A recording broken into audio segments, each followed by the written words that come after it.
This is Oliver Crumb, 8 years old, loves dogs more than peanut butter. And that's saying something. There's just one problem.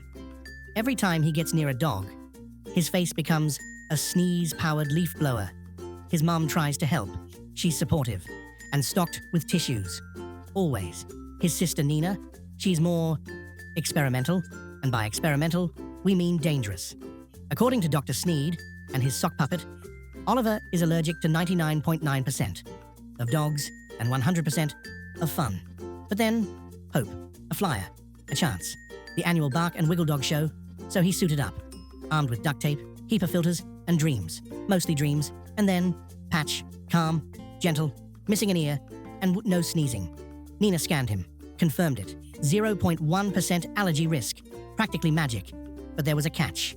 Patch had already been adopted by Mr. Growly, a man who once yelled at a dandelion. Oliver didn't beg. He offered a deal, a leash, a little hope, and a yes. And just like that, Oliver walked his very first dog, with a nose full of joy and just a little mucus. He still sneezed sometimes, but Patch didn't mind, and Oliver didn't care. Nina still upgraded his allergy suit, which of course launched him into a bush. And on quiet evenings, Oliver would lie in the grass with Patch. No sneezing, no worries, just clouds, and a dog that didn't make him explode.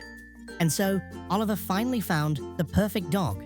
1 ear, 0 allergies, and a heart the size of a meatball.